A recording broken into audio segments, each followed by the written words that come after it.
Bonjour à tous, bienvenue à cette deuxième journée de la conférence sur la spiritualité ignatienne. Merci de revenir ou de venir nous retrouver pour aujourd'hui et bienvenue à tous. Avant de commencer, je vais laisser José Sanchez, notre directeur des communications, pour faire quelques détails techniques. Parfait. Bonjour tout le monde. Pour cette section-là, je vais changer à l'anglais pour que les gens qui préfèrent l'anglais puissent choisir la langue de sa préférence. Alors, for those who prefer English, if you want to choose a language of your preference, if you prefer English, in order to do that, if you're on a computer, in the controls of the session, click on the button Interpretation, and then click on the language that you wish to hear, in this case, English. If you're on a mobile device, in your meeting controls, in the session controls, in the middle of the screen that you're looking at right now, press on the button with the three little dots or plus, and then press on a language interpretation. Finally, press or choose a language that you want to hear. Also remember, once again, that the sessions will be sent to all those who registered by 5 business days, the recordings of the sessions by 5 business days after the event. Les enregistrements pour toutes les sessions seront envoyés aux inscrits à plus tard 5 jours ouvrables après l'événement. Et n'oubliez pas que vous pouvez poser des questions à travers les boutons questions-réponses sur votre écran. Et on va essayer de répondre aux questions vers la fin de la session. Merci, Fanny. Donc, avant de vous présenter le père Marc Risetto, qui va faire une conférence sur la contemplation ignatienne par la photographie, faisons ensemble une reconnaissance de territoire. D'abord, rappelons-nous les paroles du pape jeudi dernier déjà aux délégations autochtones rassemblées au Vatican. Il a dit: « Je demande le pardon de Dieu et je peux vous dire de tout mon cœur, je suis vraiment désolé. » Donc, alors que nous nous réunissons aujourd'hui sur une plateforme virtuelle, nous aimerions commencer par rendre hommage au peuple autochtone de toutes les terres sur lesquelles nous nous trouvons aujourd'hui. Nous faisons cette reconnaissance territoriale afin de réaffirmer notre engagement et notre responsabilité dans l'amélioration des relations entre les nations et pour améliorer notre propre compréhension des peuples autochtones et de leur culture. D'un océan à l'autre, ou même ailleurs, nous reconnaissons le territoire ancestral et non cédé de tous les Inuits, Métis et membres des Premières Nations qui vivent sur ce territoire. Nous reconnaissons les torts et les erreurs du passé et nous nous engageons, chacun à notre manière, à aller de l'avant dans un esprit de réconciliation et de collaboration. Sur ce, laissez-moi vous présenter Marc Risetto, qui va nous faire cette conférence. Donc, ce père jésuite est le directeur du Centre Morez à Québec depuis 2020, en fait, déjà. Il a auparavant été responsable diocésain de la pastorale jeunesse de Québec, animateur spirituel pour les jeunes dans les collèges au Québec, aumônier dans un lycée en France et aussi sur une base militaire dans la province de Québec. Le père Marc Risetto est également photographe et il a déjà exposé ses œuvres et je vous invite d'ailleurs à continuer à le suivre un peu sur les réseaux sociaux si jamais vous voulez voilà, voir plus de ses photographies. Donc, sans plus tarder, apprenons plus sur comment on peut entrer dans la spiritualité ignatienne par la photographie. Merci. Alors, bonjour à chacun et à chacune des participants et des participantes de ce séminaire. J'en profite pour remercier les organisateurs, donc la Compagnie de Jésus, et aussi de vous remercier chacun et chacune d'entre vous qui vous êtes inscrits à ce temps de conférence, de dialogue sur la spiritualité et la photographie. Mon nom est Marc Risetto, je suis un jésuite, je travaille dans la belle ville de Québec, au Centre de spiritualité Manrez, qui est une œuvre de la Compagnie de Jésus et qui, par le moyen des exercices spirituels de Saint-Ignace, le Centre Manrez a voulu démocratiser, je dirais, l'expérience spirituelle et les chemins qui mènent vers Dieu. Accompagné de nombreux laïcs, de nombreuses personnes, cette approche de la spiritualité ignatienne fait boule de neige. Et c'est dans cet esprit-là que ma conférence d'aujourd'hui sur la photographie, elle est enracinée à partir de ce lieu où j'habite. J'adore la photo. J'adore aussi la photographie. Ça fait partie en quelque sorte de ma vie. Elle m'entoure, elle m'habite. C'est ce que je fais pour m'amuser. C'est ce que je fais parfois pour prier. J'observe de nature d'une façon constante le milieu dans lequel je suis. J'aime beaucoup être derrière l'appareil photo pour observer, pour cadrer, pour recadrer, mais aussi et surtout pour raconter. La photographie est un moyen pour moi de mieux connaître mon environnement et aussi pour mieux me connaître. Parfois, cela m'aide à ralentir et à reconnaître ce qui se passe autour de moi et à l'intérieur de moi, à être plus attentif, plus observateur, plus présent à une situation, à un milieu, à une communauté. D'une certaine manière, je pourrais dire qu'il y a des choses devant lesquelles je passe régulièrement dans la ville, mais que je n'ai pas tout à fait réalisé leur importance ou leur signification jusqu'à ce que je les photographie. Et à partir de ce moment-là, ces choses, ces objets, ces bâtiments prennent vie. Je crois que les images, la photographie, a le potentiel de changer notre point de vue, mon point de vue sur moi-même et sur la beauté et la richesse qui nous entoure. J'aime utiliser la photographie comme un moyen de m'exprimer. À travers ces images, ces visages, on peut y déceler la beauté de la création de Dieu. Ce que j'aime beaucoup, c'est de sortir et de prendre des photos de nouveaux lieux ou de lieux dans lesquels je suis un peu plus familier. C'est comme ça que je vois ce que Dieu a créé, que ce soit l'image d'un être humain ou celle d'un arbre ou d'une scène tout à fait banale dans la ville. C'est aussi de cette manière que je me rappelle que la création de Dieu, à tous les jours, elle est présente à travers ma lentille, mais aussi derrière cette lentille ou mon téléphone. C'est une sorte de prière pour moi. Avant d'aller plus loin, j'aimerais m'attarder à élaborer un petit peu qu'est-ce que la contemplation ignatienne. La contemplation ou la prière contemplative, ça peut être un concept intimidant pour certaines personnes qui peuvent, a priori, ne pas être familiers avec ces termes-là. Alors, je tenterai de l'expliquer le plus simplement. Tout d'abord, en rappelant aux personnes qui visionnent cette conférence qu'ils le font déjà probablement, et parfois même sans le savoir. D'ailleurs, on pourrait dire ce qu'un auteur spirituel appelle la contemplation, un autre va le nommer méditation, un autre encore parlera de prière. Globalement, je pense qu'une définition de travail que je peux proposer est que la prière est analogique à une conversation consciente avec Dieu. La contemplation ignatienne, par contre, elle est plus spécifique. Il s'agit d'utiliser notre imagination, votre imagination, pour vous placer dans une scène des Écritures ou bien avec Jésus. Elle s'appuie davantage sur nos sens imaginatifs, pour ainsi dire.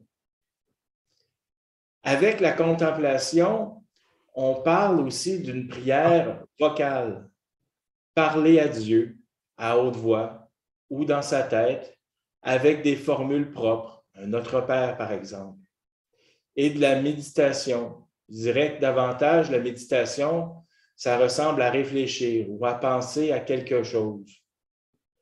Pour décrire 3 manières les plus fondamentales de prier.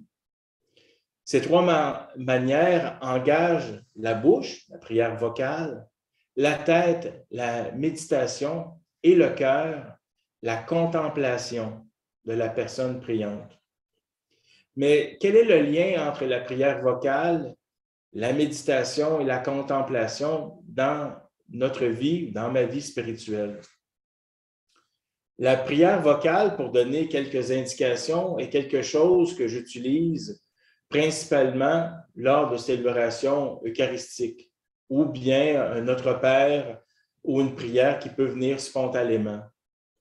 Lorsque je participe à une célébration eucharistique à la chapelle de la communauté, à la messe, parfois, il y a des mots que l'on dit régulièrement et parfois, je trouve qu'une phrase ou même un mot qui m'est familier peut prendre un sens entièrement nouveau, comme si je ne l'avais jamais entendu auparavant.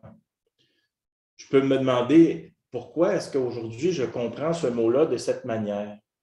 On pourrait dire que c'est un rappel que Dieu peut toujours nous surprendre. Une forme de ce que je considérais comme la méditation est un peu moins chargée en contenu que la contemplation ignatienne. Ce serait le genre de prière centrée sur ce que j'aime faire de temps en temps, en particulier lorsqu'il y a beaucoup de choses ou lorsque je deviens préoccupé ou stressé. C'est une prière qui se résume à prendre du temps avec Jésus ou avec le bon Dieu, de prendre une pause et de me détendre en présence de Jésus ou bien avec le bon Dieu. Alors qu'on nous invite à faire 1001 choses, d'être conscient de prendre un temps à l'écart peut et me fait le plus grand bien. Alors, c'est se reposer en présence de Dieu et donc une belle façon et une bonne façon de prier. Les manières de prier sont aussi nombreuses que le nombre de personnes, alors que certaines sont satisfaites ou se retrouvent dans l'adoration eucharistique ou la bénédiction comme moyen de contempler. D'autres personnes auront des dévotions qui sont différentes, des différents moyens pour entrer en dialogue, pour entrer en relation. J'utiliserai la contemplation dans son sens le plus large. Donc, d'abord, d'essayer de nous imaginer, de vous imaginer en présence de Dieu, ou bien être assis à côté de Jésus et de profiter du moment présent. On prend le temps de remarquer ce qui se passe, quel type d'émotions ou de sentiments, de souvenirs, de désirs et d'intuitions peuvent surgir. Qu'est-ce que Dieu essaie de nous dire à travers cette expérience-là de prière? Ou peut-être Dieu veut-il simplement que l'on prenne plaisir à être en sa présence, en présence du divin. Si vous êtes des personnes qui sont plus imaginatives, pourquoi pas essayer la contemplation ignatienne? Il existe de nombreuses façons pour prier. Je vous invite à les utiliser et de ne pas vous attacher trop aux méthodes ou bien aux règles de chacune d'entre elles. Souvent, elles se recoupent et les gens demandent « est-ce que je le fais comme il faut ?» L'important, c'est de pouvoir avancer, de commencer et de cheminer. Dans l'utilisation de la photographie, je vous partage à mon écran quelques images à titre de suggestion. J'ai parlé dans un premier temps de la contemplation. Alors, à titre d'exemple sur la contemplation, mais davantage avec la photographie. Premièrement, il n'y a pas de bonne ou de mauvaise photo.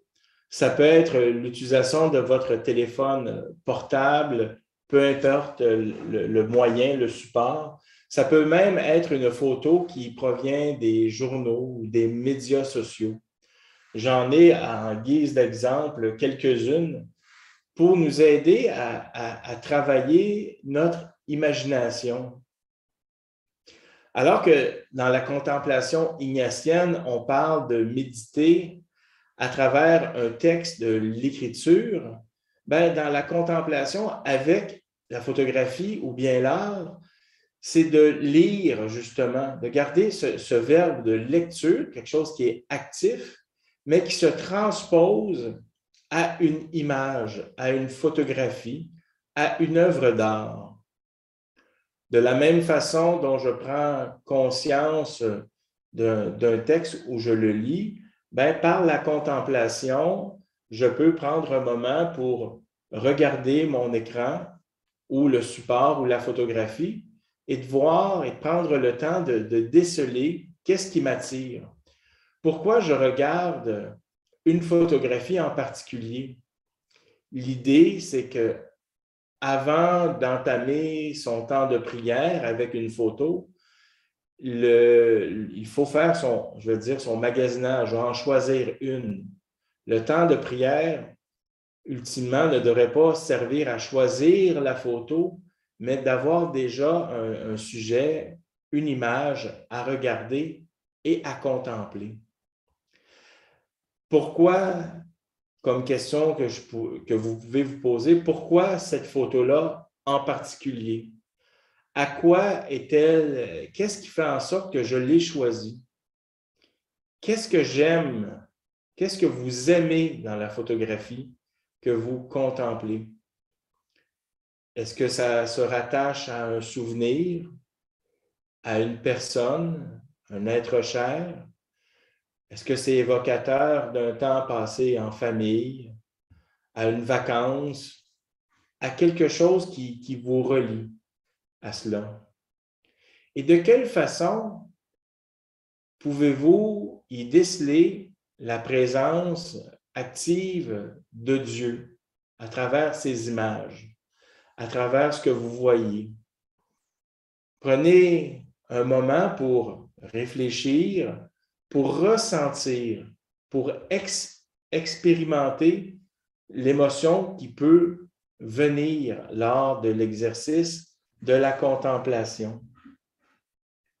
Je fais référence à la photo ici, on voit ma souris, dans un parc, une statue d'une dame qui réfléchit, qui a les deux mains sur ses genoux, et on voit à l'arrière-plan un homme qui lui aussi a un regard qui est pensif, qui se tient le menton.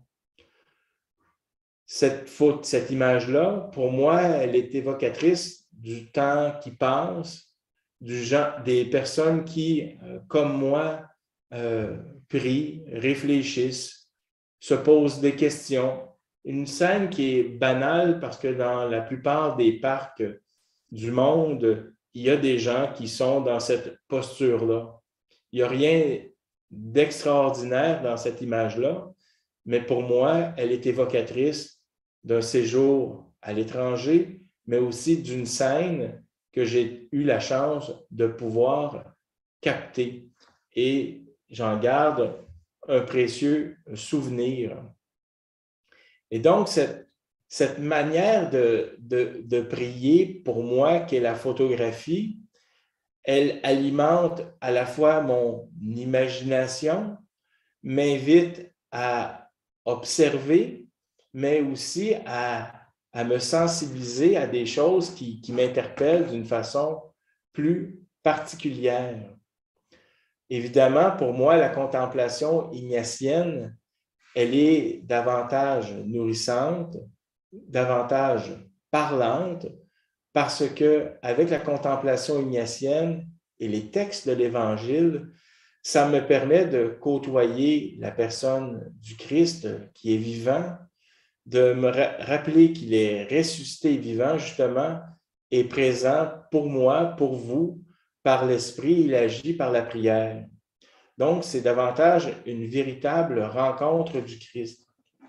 La photographie, c'est une manière de prier avec la photographie. Ce n'est pas une manière qui est nouvelle, mais qui est, je dirais, qui est complémentaire. Ce n'est pas l'unique façon de prier par la photographie. Ce n'est pas l'unique façon que j'ai d'entrer en dialogue, en conversation.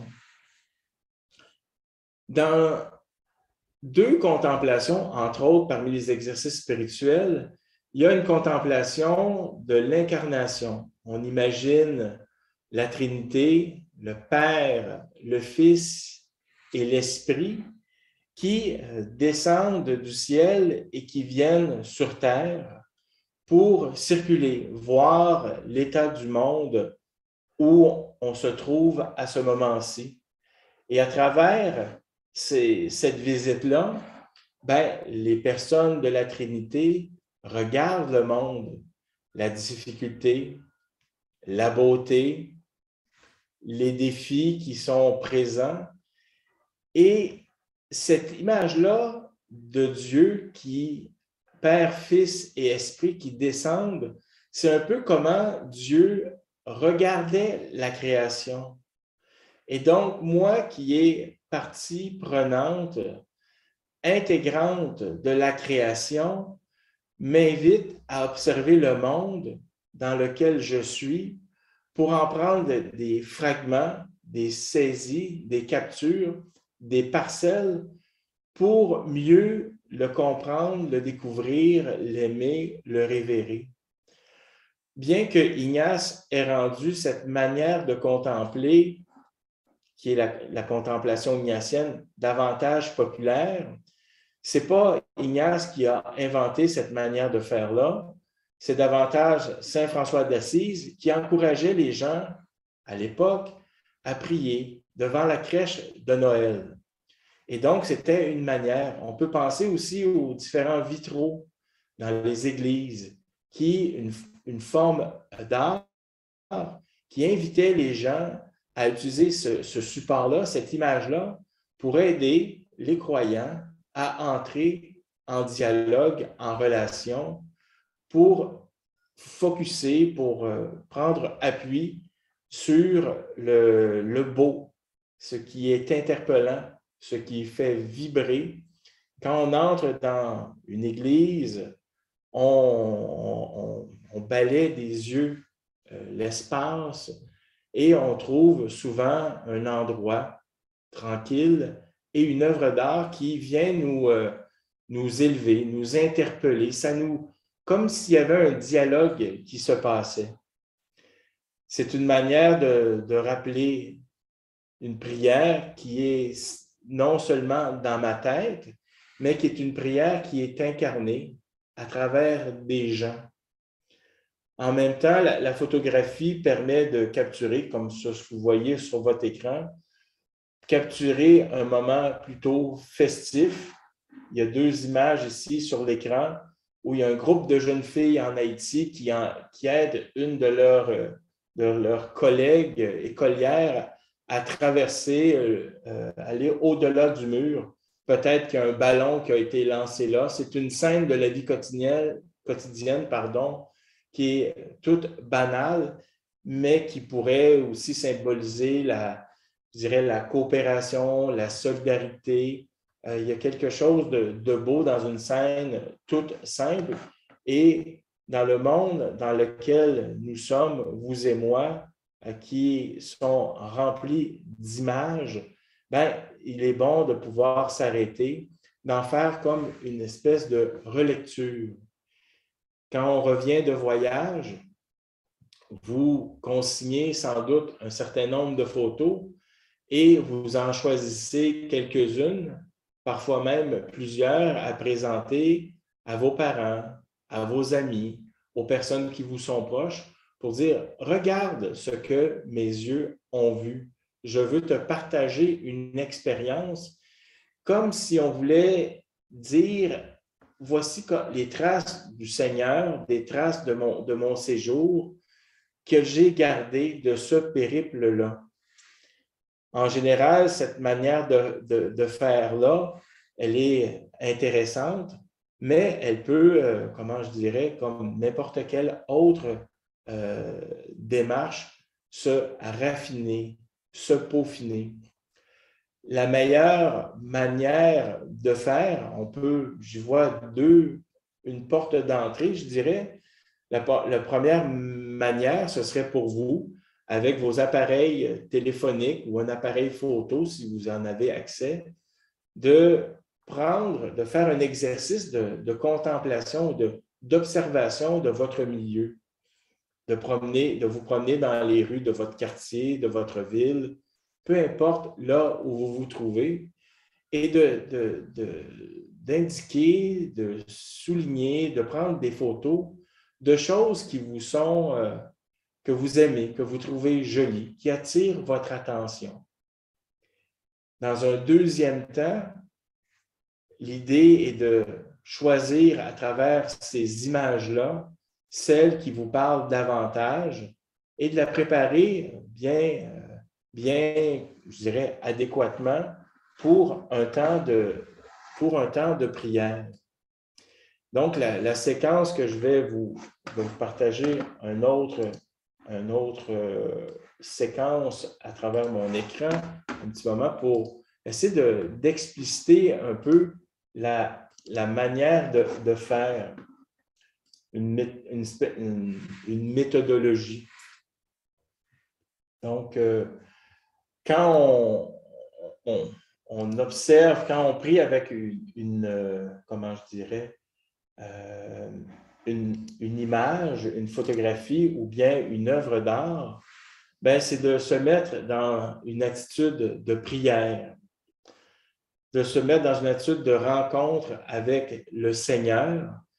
Les points que je vous partage, ce sont des points, je dirais, de base de la prière ou de la contemplation d'une photographie ou d'une œuvre d'art. D'essayer d'y déceler ce que l'artiste a voulu communiquer. Comment la vision du monde de l'artiste, pourquoi il me communique cette chose-là? Pourquoi cette photographie, elle est importante pour moi?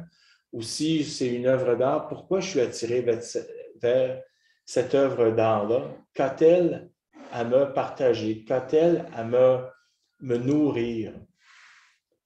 Ensuite, je fais silence afin de m'ouvrir à la présence de Dieu, de voir un peu comment le Seigneur agit à travers cette œuvre d'art-là.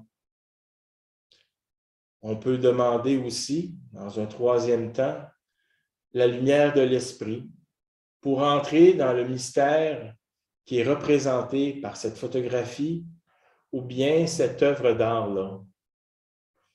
Parfois, il y a des œuvres d'art qui font référence à la vie du Christ ou bien un passage de l'histoire du peuple d'Alliance.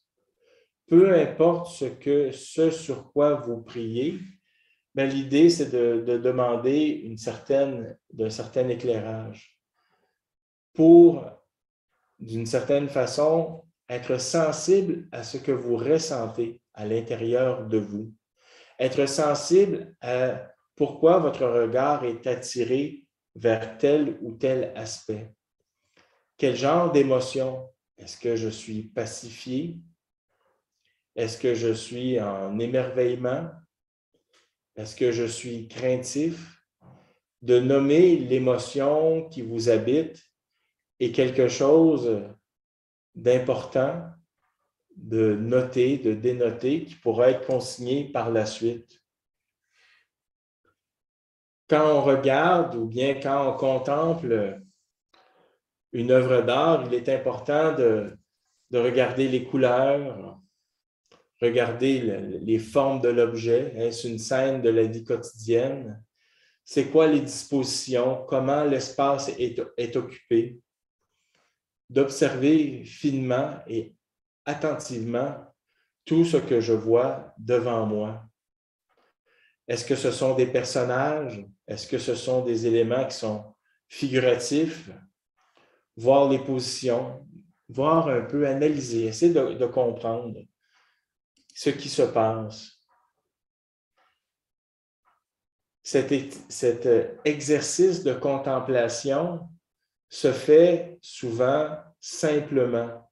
Aujourd'hui, je prends le moment d'expliciter, mais comme n'importe quelle manière ou chose que l'on fait pour la première fois, bien, il y a davantage de consignes et ces consignes, rassurez-vous, avec le temps, elles s'intègrent, elles s'incorporent à une manière de faire. Je ne dirais pas jusqu'à devenir un automatisme, mais je dirais tout de même jusqu'à devenir quelque chose avec lequel vous êtes habitué. Quelle vision de Dieu se dit à travers cette photo-là? Quelle vision de l'homme? Quel est le sens de cette scène biblique s'il s'agit d'une scène biblique? Quelle est la signification pour ma vie? À la fin de la prière, comme il est coutume de le faire à travers la contemplation, on prend un temps pour s'adresser à Dieu Père et à Jésus le Christ ou à l'Esprit, ou encore à Dieu par l'intermédiaire de Marie, ou un personnage de la scène qui vient d'être priée, d'être contemplée, de l'œuvre d'art qui a été regardée et priée. Il y a souvent une émotion, un sentiment d'action de grâce, une incompréhension, quelque chose qui peut venir à la fin, et c'est important de nommer ce sentiment-là, de terminer la prière en offrant cela au Seigneur. Ces quelques pistes, je pense, ont pour objectif de nous aider à nourrir un peu notre prière. Et comme n'importe quelle activité qui est nouvelle, le conseil que je peux donner, c'est d'essayer, tout simplement. De ne pas perdre patience avec vous-même, de ne pas avoir des attentes, d'avoir une photo parfaite avant de commencer à prier. L'idée, c'est de prier à partir du quotidien. Un peu, souvenez-vous, lorsque vous vivez un événement important, que ce soit au niveau personnel, au niveau professionnel, peu importe. Au terme de la journée ou par la suite de cet événement-là, avant du repos de la nuit, souvent on va revenir sur ce qui s'est passé, de faire une certaine relecture de l'événement en question. Bien, c'est dans ce même esprit-là que l'on est invité, vous et moi, à relire un peu l'activité que l'on a faite. Et la prière, la méditation, la contemplation avec la photographie, bien, il y a quelque chose je dirais que c'est un art aussi de prier, et cela s'apprend. Et un exercice, comme Ignace nous l'a dit à plusieurs reprises, c'est quelque chose qui est perfectible. C'est quelque chose qui part d'un désir, un désir de se mettre en prière, un désir de pouvoir continuer dans la durée et non quelque chose qui est de l'ordre d'un moment passager. Et donc, le conseil, c'est de ne pas avoir d'attentes ou des attentes trop élevées, non pas pour ne pas être découragé, mais de voir un peu si cette manière-là vous convient. Il se peut que oui, tant mieux. Il se peut que non. Si ce n'est pas le cas, il y a d'autres manières à partir desquelles vous pourriez arriver à entrer dans la prière dans une manière qui vous va le mieux. Un peu comme on essaie un vêtement dans lequel on est confortable. Si cette manière vous va, bien, je m'en réjouis avec vous. Tout le monde n'aime pas la contemplation ignatienne. et c'est bien correct de cette manière-là. Ce n'est pas grave si peut-être que vous préférez une lectio divina, une lecture d'un texte biblique, ou bien de prier le rosaire. La meilleure façon de prier est celle qui, selon vous, et si vous êtes le seul juge, vous rapproche, vous donne le sentiment de vous rapprocher le plus de Dieu. L'expérience spirituelle d'Ignace est la photographie. Ignace était un peu un chercheur de Dieu. Il a tenté et essayé, je dirais, 1001 façons. Bien qu'il n'avait pas lui-même un appareil photographique, parce que ça n'existait pas dans son temps, il était quand même animé par une forte imagination qui le voyait cheminer dans sa vie, d'imaginer un peu le monde dans lequel il était. Quelle aspiration lui-même voulait-il avoir avant qu'il devienne pèlerin?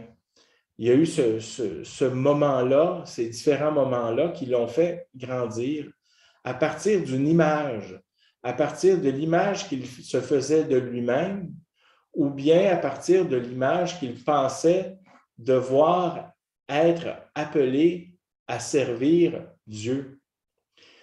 Dans l'expérience d'Ignace, ce rapport entre l'action de Dieu, il est fondamental.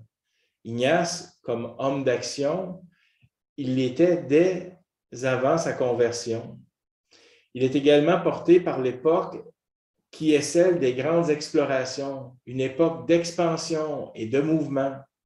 Et donc, la conversion d'Ignace ne va pas consister uniquement à quitter l'action et les images de son époque, mais de chercher d'abord à trouver et repérer l'action de Dieu et la manière de s'y joindre.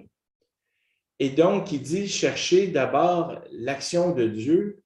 On peut extrapoler en disant Ignace était attentif à son milieu ambiant, mais à ce qu'il vivait lui-même à l'intérieur de lui, avec ses sens, ses sentiments, ses émotions.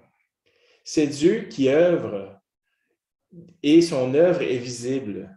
Et de manière encore plus explicite pour Ignace, quand il regarde le Christ.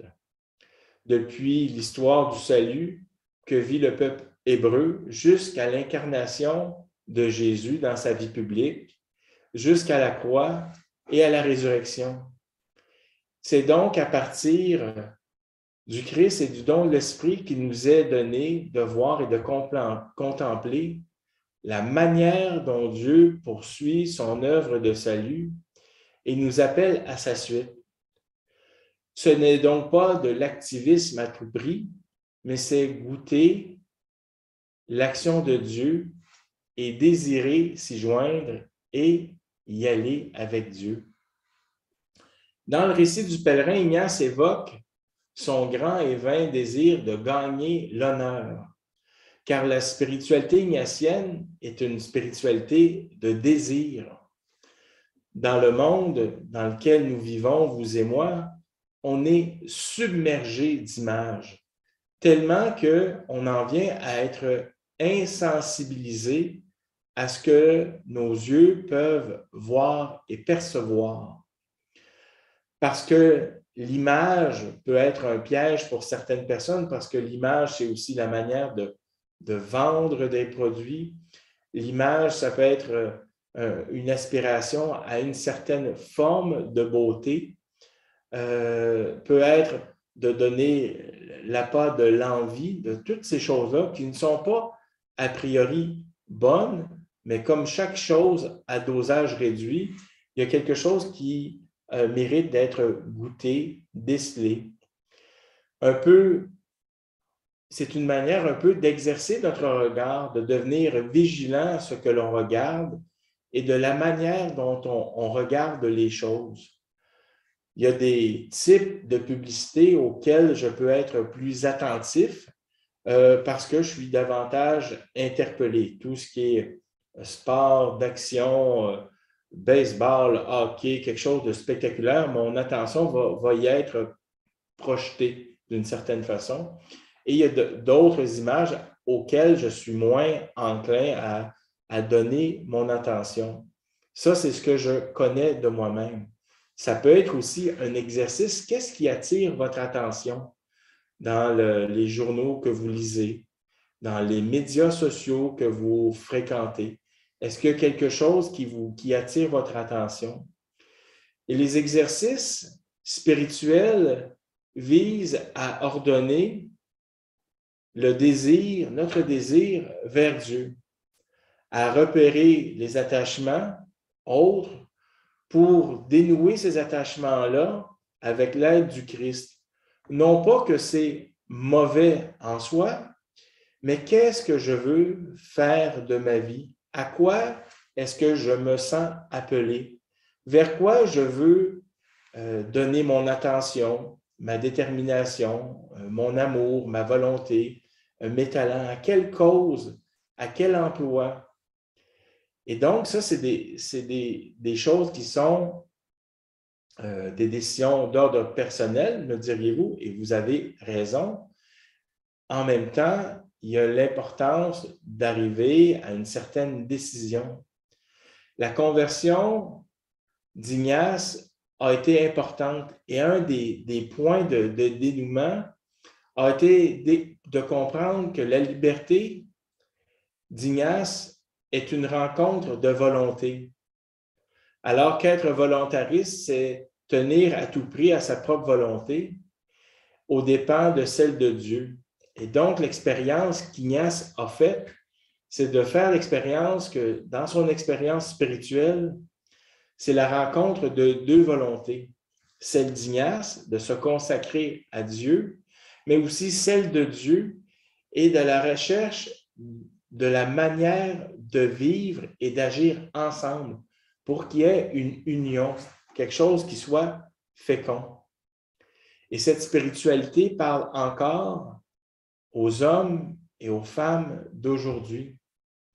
Cette spiritualité, elle est attentive à ce que chacun porte en soi, à l'intérieur de nous, qui est singulier, qui est unique. Aujourd'hui, nous sommes dans une culture qui valorise beaucoup la personne, le développement personnel, entre autres. Une spiritualité qui peut rejoindre cette manière de faire pour ensuite décentrer ce désir vers le Christ et découvrir ce que le Christ propose dans ma vie. Et les exercices spirituels et la contemplation ont le pouvoir de rejoindre les personnes dans leur désir d'accomplissement personnel, parce que ça part d'un désir d'être interpellé, d'être attiré à quelque chose qui est plus grand que nous, avec toute l'ambiguïté que cela comporte. Et les exercices spirituels sont accessibles à tous et à toutes, et pas seulement à quelques personnes que l'on dit spécialistes ou initiés qui œuvrent auprès d'un centre jésuite ou à travers des applications mobiles qui existent comme Priant en chemin, pour n'en nommer qu'une. Ensuite, c'est une spiritualité qui apporte une grande attention aux sensibilités des hommes et des femmes. Et nous sommes dans un monde qui met en valeur les émotions, ce que l'on ressent. Là aussi, c'est une expérience qui rejoint les émotions, les sensations, pour apprendre à écouter ce qui m'interpelle, leur sens, et petit à petit, à faire le partage en ce qui conduit vers Dieu et ce qui m'éloigne de Dieu. C'est donc une expérience spirituelle à laquelle je suis invité à entrer davantage dans une plus grande relation, mais à travers la photographie, entre autres, ou la contemplation de l'art, mais je suis aussi invité à mieux me connaître moi-même, ce que j'aime, ce qui m'enthousiasme, ce qui me permet d'aller vers les autres et découvrir le monde. Dans le texte des principes et fondements, Ignace nous invite aussi à observer le monde et de réaliser notre place dans ce monde vaste et beau. Et l'invitation que j'aimerais vous proposer, c'est justement d'en faire l'expérience de ce monde immense et beau. Dans le principe et fondement, on lit « L'homme est créé pour louer, respecter et servir Dieu notre Seigneur et par là sauver son âme. Et les autres choses sur la terre sont créées pour l'homme et pour aider dans la poursuite de la fin pour laquelle il a été créé. D'où suit que les personnes doivent user de ces choses dans la mesure où elles l'aident pour sa fin et qu'il doit s'en dégager dans la mesure où elles-mêmes sont pour lui un obstacle à cette fin. » Et le texte se poursuit. Et donc, dans ce principe et fondement-là, Ignace nous invite le croyant, la personne qui veut se rapprocher de Dieu, d'observer la magnitude, l'étendue, la beauté de notre monde vaste et beau, avec aussi ses imperfections, les défis, la guerre en Ukraine ces temps-ci, et d'autres difficultés que le monde vit actuellement. L'idée, ce n'est pas de regarder le monde avec un filtre, je dirais, qui rend un filtre bleuté ou qui nous permet de voir la vie en rose, mais de regarder le monde avec ses souffrances, mais aussi avec ses beautés, avec la solidarité des gens qui s'expriment de 1001 façons et de la beauté qui nous entoure, qui vous entoure. Et dans cet approfondissement, en étant un peu plus attentive au milieu, il y a quelque chose qui va nous permettre, vous et moi, de grandir, d'observer et apprendre à dialoguer avec la création, avec notre prochain. Et ça, c'est drôlement important d'être conscient du milieu dans lequel nous sommes. Les crises que nous traversons peuvent être porteuses de violence où les personnes s'élèvent les uns contre les autres. Mais nous pouvons, vous et moi, nous aider à traverser en demeurant dans la douceur de Dieu, en nous y aidant les uns avec les autres et en encourageant les autres autour de nous pour œuvrer à la réconciliation. D'envoyer un message texte accompagné d'une photo que vous avez prise qui est significative pour vous, peut être un moyen de saluer les gens d'une façon, je dirais, virtuelle, qui permet de garder une trace de cette beauté-là et de l'attention que vous manifestez. Les salutations, à une époque, les gens pouvaient s'écrire, s'envoyer du courrier. Aujourd'hui, avec la facilité technologique, l'utilisation du téléphone, de l'Internet et du courrier électronique, bien, on est capable de toujours communiquer. Non pas que ça devient un substitut à la véritable rencontre, au cœur à cœur, au dialogue, mais cette manière de faire-là, d'envoyer une image, peut aussi aider l'autre à partager une joie, partager un moment qui est important pour nous et on ne sait jamais comment la personne va accueillir cette réalité-là, cette image-là. Des espèces de salutations, de coucou, je dirais, numérique, ben, ça a aussi une certaine valeur parce qu'il y a quelque chose de l'ordre d'une transmission de ce que vous trouvez beau et de trouver important. Je vous invite, en espérant qu'il y a peut-être quelque chose du goût de prendre des photos, mais je vous proposerais comme un genre de défi, vous qui êtes à l'écoute de cette conférence, je propose le défi pour les jours à venir ou à un autre moment, de prendre en photo votre communauté, le milieu ambiant à laquelle vous appartenez. Puis, de choisir une de ces photos-là qui vous parle davantage pour prier sur cette image. L'idée, c'est la pratique. La pratique n'attend que vous. Je vous invite à sortir de vos milieux, de prier avec vos photos.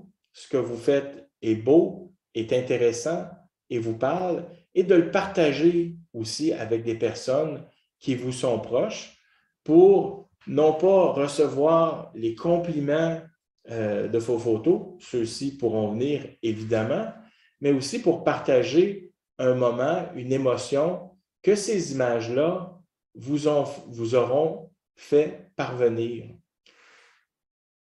En espérant que prier avec et par l'art et la photographie a été un peu, je ne dirais pas démystifié, parce que plusieurs d'entre vous le faites depuis déjà fort longtemps. Je vous invite à rester des nôtres pour une période de questions qui, dans quelques minutes, il me fera plaisir de répondre aux questions que vous aurez pu trouver ou noter au cours de cette conférence. Merci de votre bienveillante attention.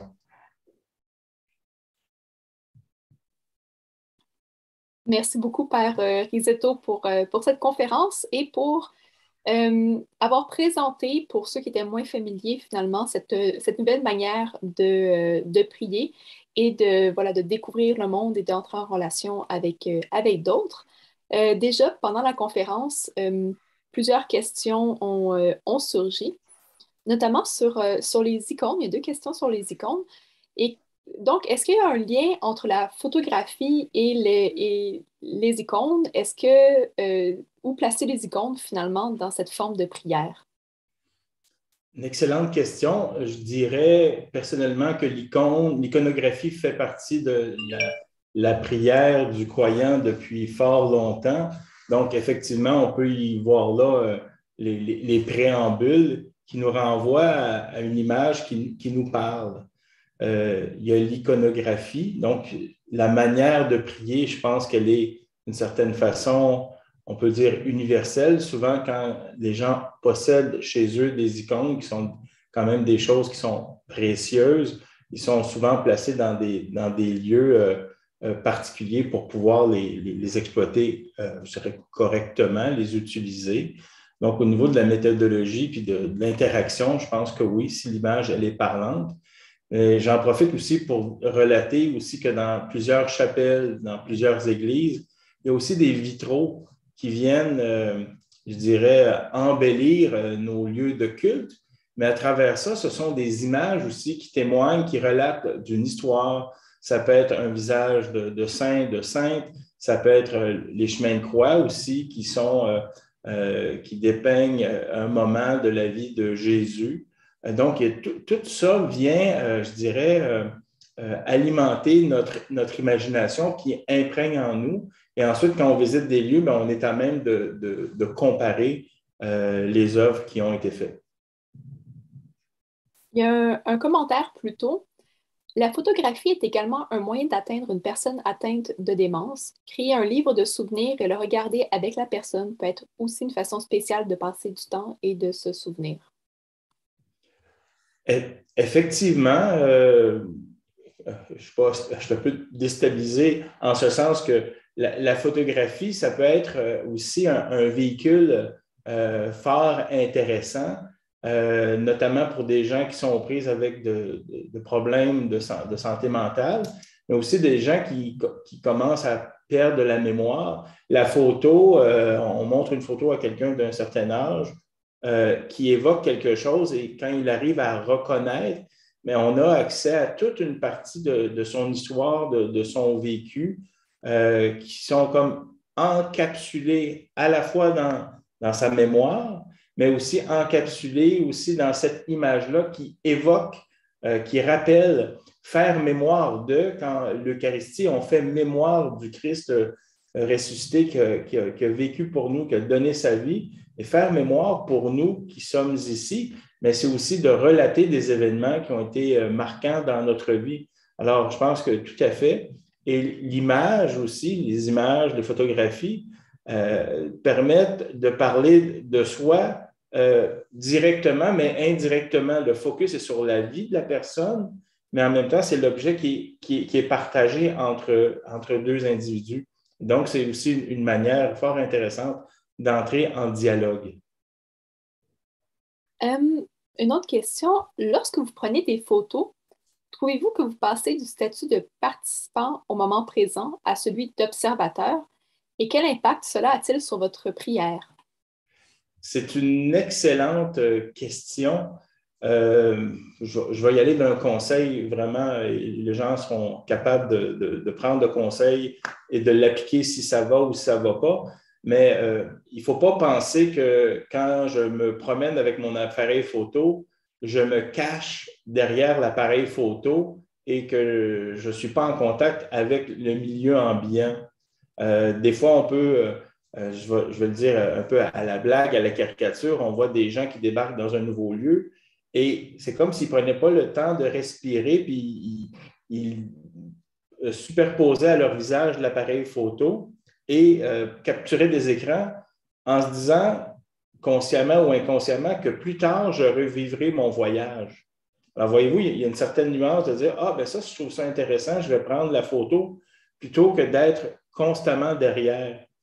Il y a des moments où je me rends compte que je veux montrer quelque chose de moi-même à un autre ciblé.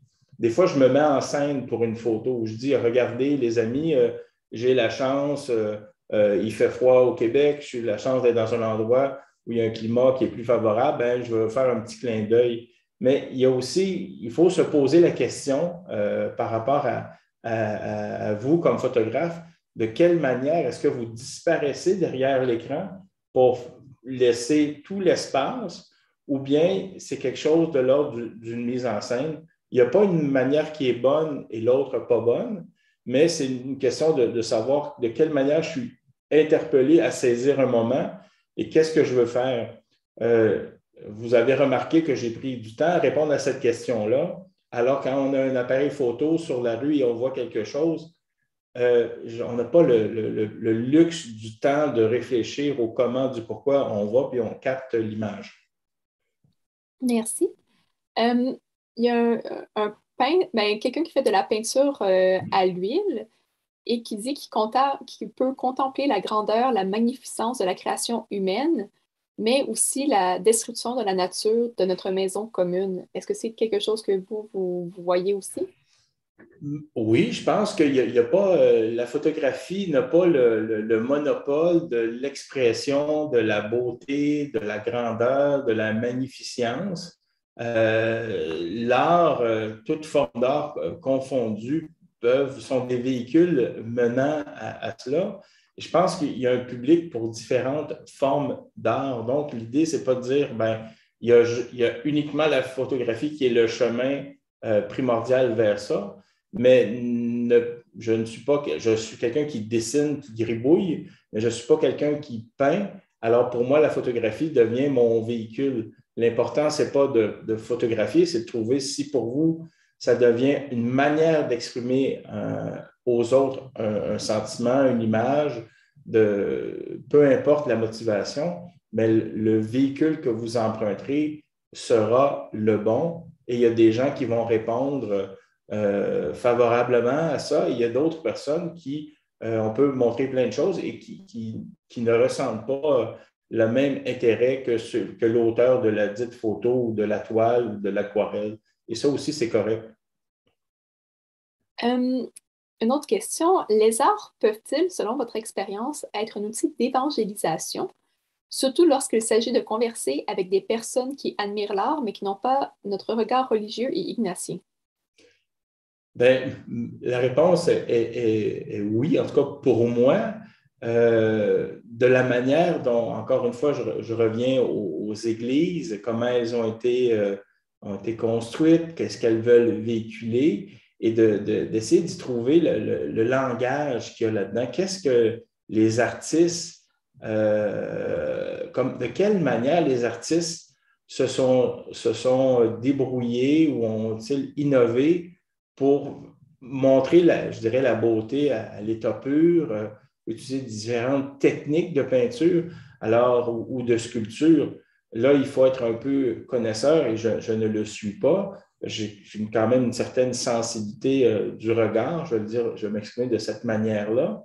Mais quand on regarde les nombreuses œuvres d'art, peinture, sculpture, travail du verre, travail du bois dans les différents lieux de culte, ben, il y a quand même une intentionnalité de faire quelque chose de beau. Il y a des endroits où c'est plus beau, où on aime davantage. Donc, on est quand même être sensible. Et quand on ne comprend pas quelque chose, c'est tout à fait normal, mais des fois, quand on se fait expliquer la démarche de l'auteur, à quel moment il se situe dans l'histoire, quel médium il travaillait, comment il le fait pour procéder, bien, ça nous permet au moins d'apprécier le travail de cet artiste-là dans la continuité. Merci. Comment choisir l'art qu'on doit pratiquer ou comment est-ce qu'on peut sentir où est-ce que Dieu nous appelle à développer nos talents, par exemple, en général, mais aussi vous?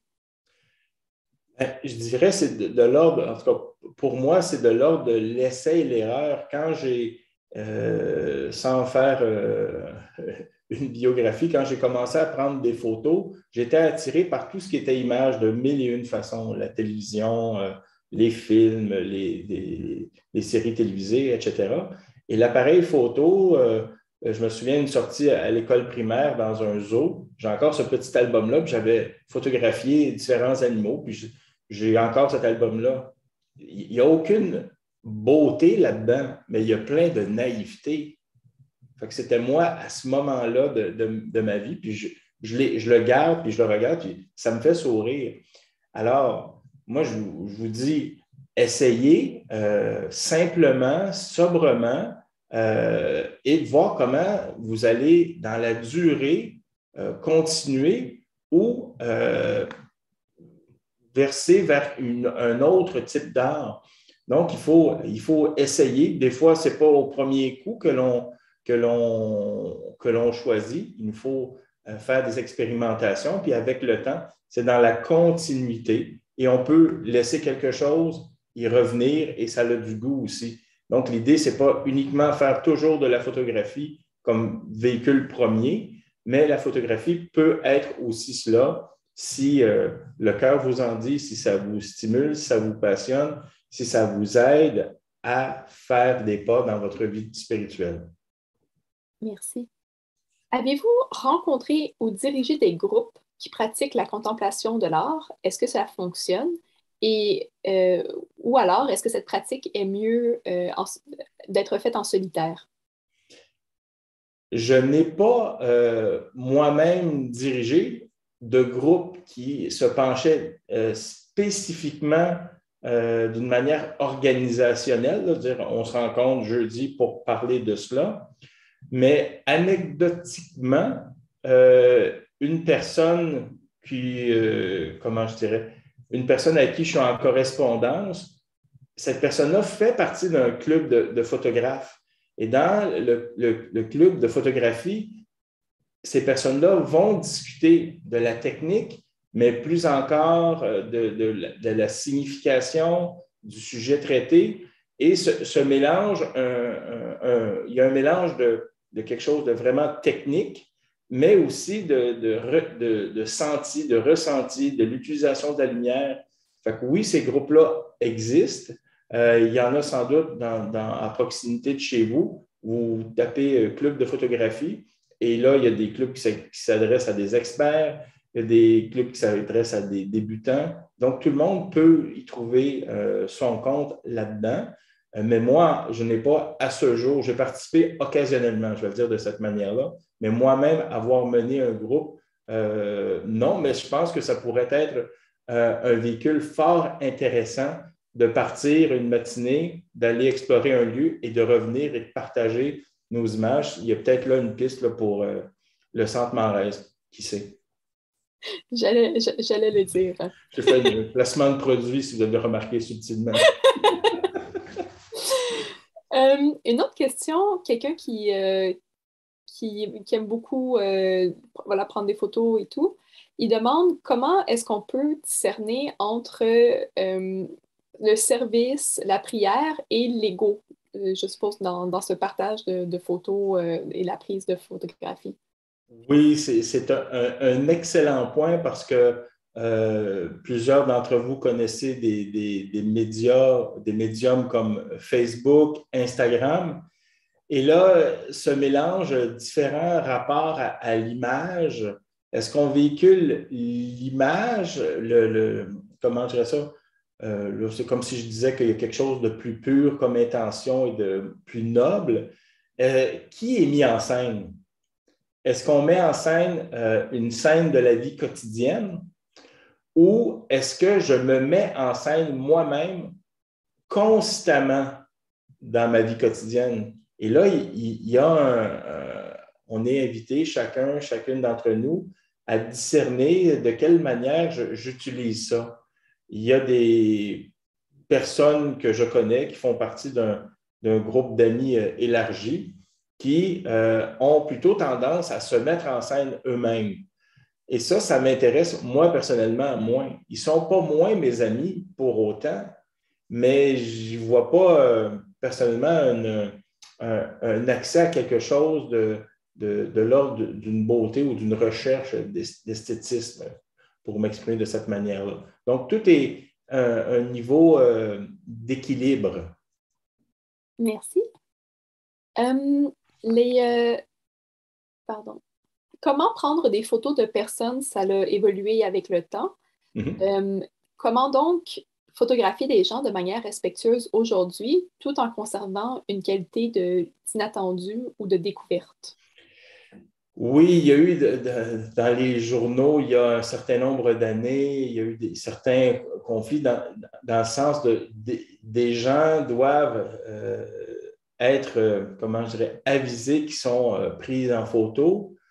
En même temps, si l'usage, là, j'espère que je dis des choses qui tiennent la route, je ne voudrais pas induire qui que ce soit en erreur, mais je dirais aussi, tout est dans l'utilisation que l'on fera de ces dites photos. Si je trouve, je ne sais pas, une famille qui marche dans le parc, puis le papa, je ne sais pas, prend son jeune enfant, puis il le lance, pas il le lance, là, mais il le met au bout de ses bras, puis je trouve ça joli, puis je prends une photo, pouf, et je regarde ça pour moi. Moi, personnellement, je n'y vois pas de problème. Cependant, si je prends la même photo et je mets ça sur les médias sociaux, et là, je trouve que j'ai comme pris j'ai dénigré. Lui, cette personne-là n'était pas dans un moment de mise en scène photographique. Moi, j'ai trouvé le moment beau, je l'ai saisi. Après, je n'ai pas à le mettre, à le diffuser par les médias sociaux pour que cette personne-là se retrouve sans son consentement à naviguer dans le cyberespace. Merci. Êtes-vous familier avec l'approche du photolangage, une approche de travail en groupe et de sa dynamique? De cette manière-là, non. Ce que j'associerais, peut-être que j'erre dans ma réponse, mais souvent, par le biais des exercices spirituels de Saint-Ignace et aussi à différents moments pour faire connaissance avec des personnes, des adolescents, il y avait une activité que l'on appelait photolangage. Alors, je ne sais pas si c'est une marque déposée ou une méthodologie reconnue, mais pour moi, un photolangage, c'est de dire, merci de te présenter à l'aide d'images. On découpe plein d'images dans des magazines. On invite la personne, l'adolescent, l'adolescente à choisir des photos pour dire, parle-nous de toi et quels sont tes désirs, tes aspirations. Et donc, ça permet de parler d'une personne, de quelque chose d'intime, mais par le biais de la photographie, c'est déposé sur des images. Donc, entre l'interlocuteur et celui qui demande, il y a quelque chose entre les deux. Et cet endroit-là devient un espace, je dirais, sécuritaire pour parler sans que les gens soient se sentent compromis ou peuvent nous révéler une partie, je dis bien une partie de leur intimité et d'établir par ce biais-là, quand c'est bien fait, un climat de confiance, un climat de respect aussi. Fait que si le photolangage, pour moi, je sais que la question, ce n'était pas définir qu'est-ce que le photolangage pour vous, j'ai bien compris, mais moi, quand j'entends ce mot-là, ça relate à cette expérience-là. Un commentaire un peu sur l'ensemble de la présentation, plutôt une clarification.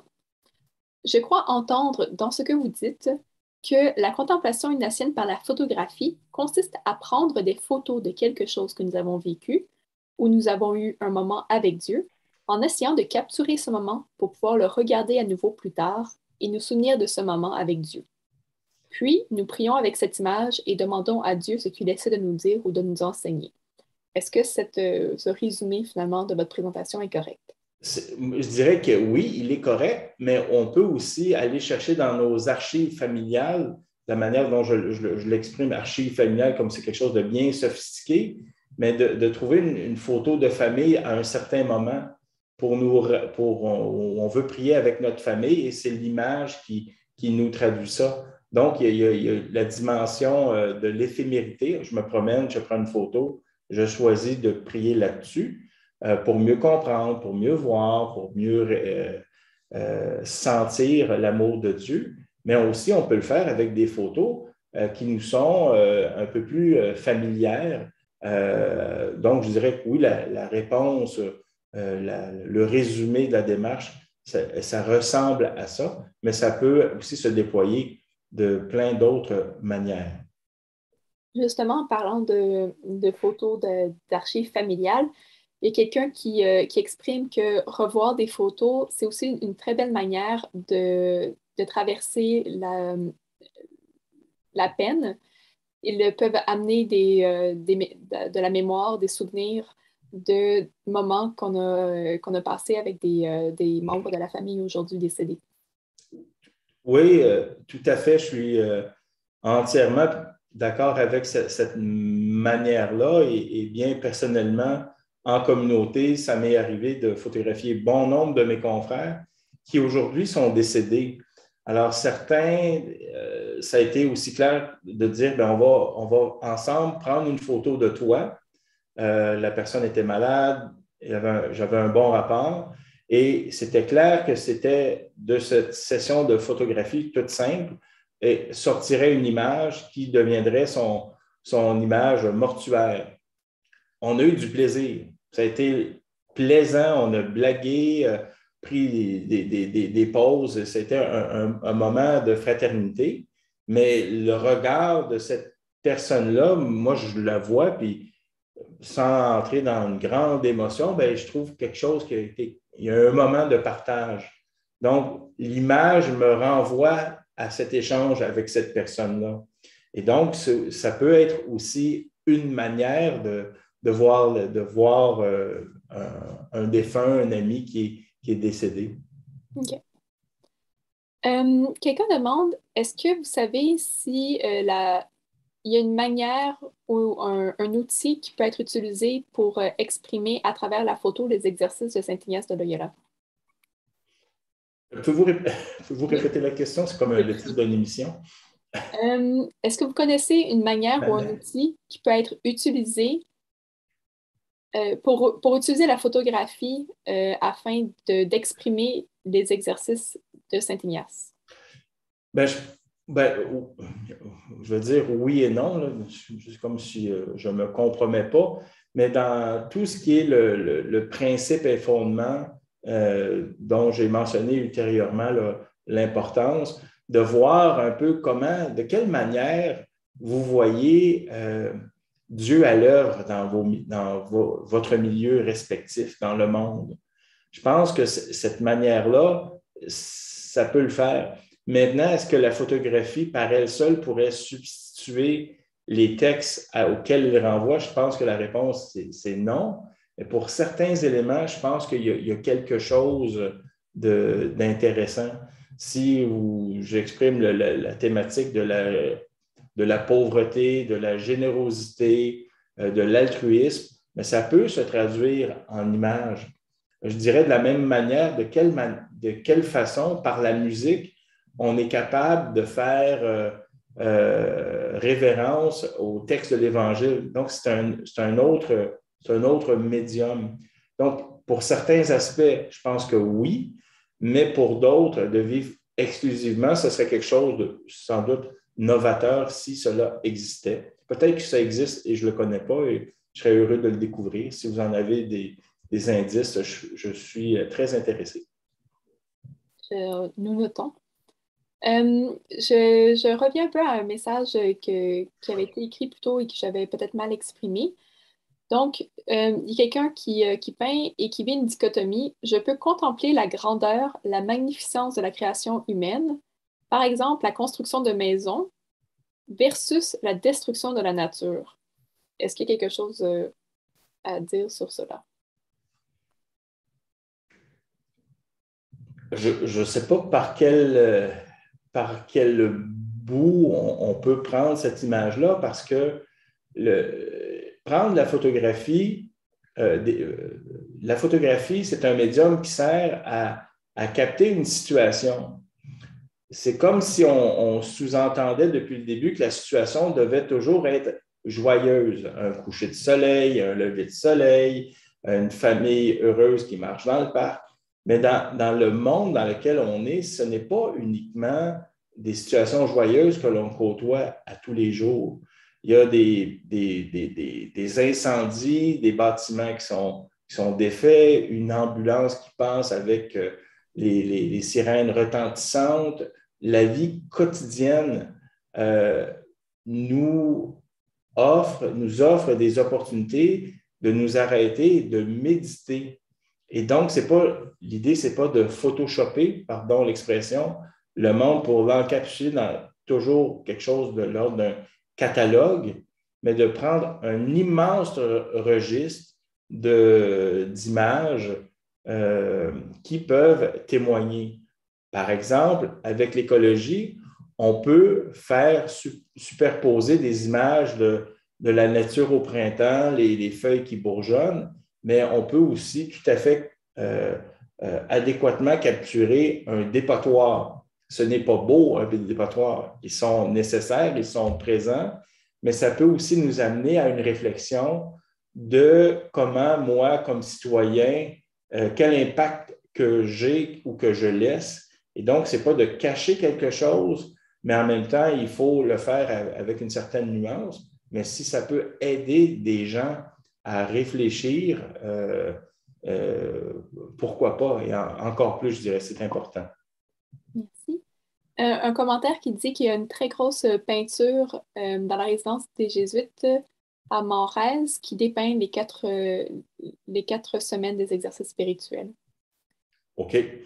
Alors, je vais me faire un plaisir de la regarder parce qu'actuellement, on est dans un processus de déménagement. Donc, les avoirs du Centre Morez sont dans des boîtes et sont entreposés. Au cours du mois d'avril et de mai, on va emménager dans nos nouveaux locaux et ça me fera un plaisir de prendre connaissance de cette toile-là. Merci. Il y a quelqu'un qui a noté « J'ai rassemblé toutes nos photos de fans depuis plus de 40 ans. C'est un endroit idéal pour se souvenir et se remémorer les expériences lorsque nous nous réunissons. Un moment spirituel pour nous. » J'ai l'impression que votre présentation a vraiment suscité beaucoup de réactions du fait que ça rassemble finalement la photographie. C'est de la mémoire vive. S'il y avait un objectif dans tous les mots que j'ai essayé de prononcer ou que j'ai prononcés, c'était justement ça, c'est de faire mémoire. La photographie sert à faire mémoire et c'est aussi un langage, une manière de dire. Quand on capte la photo, on ne sait pas tout à fait qu'est-ce que ça évoquera par la suite. Ce n'est qu'en la revisitant, un peu comme des expériences de vie, qu'on est capable d'en tirer du sens, on peut l'interpréter et souvent, le sens et l'interprétation vont évoluer avec le temps.